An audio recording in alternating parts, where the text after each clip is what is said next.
Assalamualaikum warahmatullahi wabarakatuh. Di sini saya akan menjelaskan materi tentang pasar modal syariah atau saham. Baik, selanjutnya latar belakang. Pasar modal atau capital market merupakan pasar untuk berbagai instrumen keuangan jangka panjang yang bisa diperjualbelikan baik dalam bentuk utang maupun modal sendiri. Adapun instrumen ruangan yang diperjualbelikan di pasar modal seperti saham, obligasi, konvertibel, dan berbagai produk turunan derivatif seperti opsi, put, atau call. Pesatnya perkembangan ekonomi syariah menuntut adanya instrumen keuangan sebagai sarana pendukung. Instrumen keuangan syariah bisa diwujudkan ke dalam berbagai bentuk lembaga pembiayaan seperti halnya lembaga pasar modal, sehingga keberadaan pasar modal syariah di Indonesia diharapkan akan menjadi media alternatif berinvestasi secara halal melalui pembiayaan usaha di sektor real.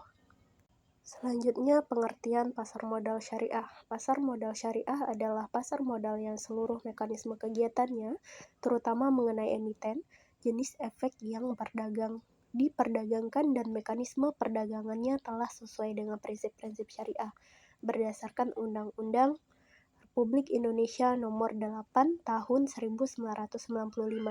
Pasar modal adalah kegiatan yang bersangkutan dengan penawaran umum dan perdagangan efek perusahaan publik yang berkaitan dengan efek yang diterbitkannya serta lembaga dan profesi yang berkaitan dengan efek.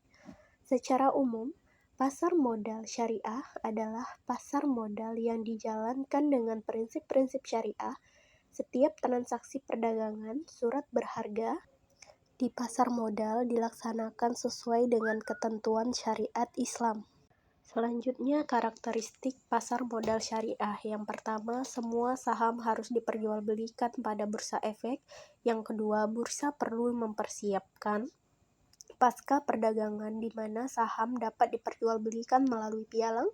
Yang ketiga, semua perusahaan yang mempunyai saham yang dapat diperjualbelikan di bursa efek diminta menyampaikan informasi tentang perhitungan atau akun keuntungan dan kerugian serta neraca keuntungan kepada komite manajemen bursa efek dengan jarak tidak lebih dari 3 bulan. Yang keempat, komite manajemen menerapkan harga saham tertinggi atau HST tiap perusahaan dengan interval tidak lebih dari 3 bulan sekali. Yang kelima, saham tidak boleh diperjualbelikan dengan harga lebih tinggi dari HST. 6. Saham dapat dijual dengan harga di bawah HST. 7. Komite manajemen harus memastikan semua perusahaan yang terlibat dalam bursa efek itu mengikuti standar akuntansi syariah. Yang ke-8, perdagangan saham mestinya berlangsung dalam 1 minggu periode perdagangan setelah menentukan HST. Yang ke-9, perusahaan hanya dapat menerbitkan saham baru dalam periode perdagangan dengan harga HST. Selanjutnya, pelaku pasar modal syariah. Yang pertama, pengawas pasar modal, yaitu pengawas pasar modal berperan dalam mengawasi dan mengatur seluruh kegiatan yang berlangsung dalam pasar uang. Struktur lembaga ini terletak di bawah Kementerian Keuangan. Yang kedua, penyelenggara pasar modal, yaitu lembaga yang menyediakan aktivitas pasar modal dengan membuat dan mengaturnya dalam sebuah regulasi. Yang ketiga, perusahaan emiten. Pelaku pasar modal yaitu perusahaan emiten. Lembaga ini sebagai pemilik saham dan surat berharga untuk diperjualbelikan dalam bursa efek. Yang keempat, investor atau pemilik modal. Para pelaku pasar modal yang utama sebab mereka aktif beraktivitas di bursa efek. Yang kelima, penjamin emisi.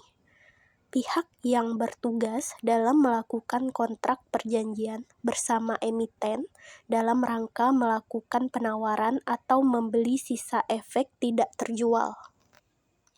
Masih lanjutan dari pelaku pasar modal syariah. Yang keenam, pialang. Pialang atau broker merupakan pihak yang bertugas dalam menghubungkan antara penjual dan pembeli saham di pasar modal. 7.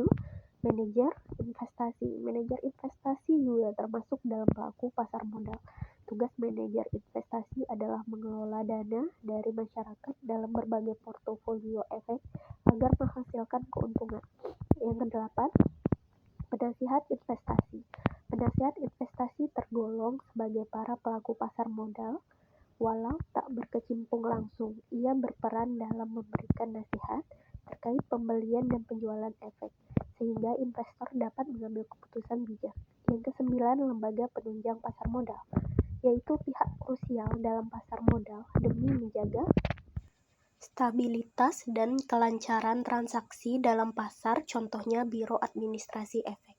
Yang kesepuluh, profesi penunjang pasar modal. Para pelaku pasar modal terdiri dari banyak pihak. Profesi penunjang yang mendukung kegiatan pasar modal, contohnya akuntan, notaris, konsultan hukum, dan audit. Selanjutnya, fungsi pasar modal syariah. Yang pertama, memungkinkan masyarakat berpartisipasi dalam kegiatan bisnis dengan memperoleh bagian dari keuntungan dan risikonya. 2. Memungkinkan para pemegang saham menjual sahamnya guna mendapatkan likuiditas. 3. Memungkinkan perusahaan meningkatkan modal dari luar untuk mengembangkan lini produksinya. Yang keempat, memisahkan operasi kegiatan bisnis dan fluktuasi jangka pendek pada harga saham yang merupakan ciri umum pada pasar modal konvensional. Yang kelima, memungkinkan investasi pada ekonomi itu ditentukan oleh kinerja kegiatan bisnis sebagaimana tercermin pada harga saham. Selanjutnya, instrumen pasar modal syariah. Yang pertama, saham syariah. Saham merupakan surat berharga yang menggambarkan penyertaan modal ke dalam suatu perusahaan. Dalam prinsip syariah, penyertaan modal dilakukan pada perusahaan yang tidak melanggar prinsip-prinsip syariah seperti perjudian, riba, dan lainnya. 2. Obligasi syariah. Berdasarkan Fatwa Dewan Syariah Nasional nomor 32/DSN MUI/9/2002, obligasi syariah adalah suatu surat berharga jangka panjang berdasarkan prinsip syariah yang dikeluarkan emiten kepada pemegang obligasi syariah yang mewajibkan emiten membayar pendapatan kepada pemegang obligasi syariah berupa hasil serta membayar kembali dana obligasi pada saat jatuh tempo.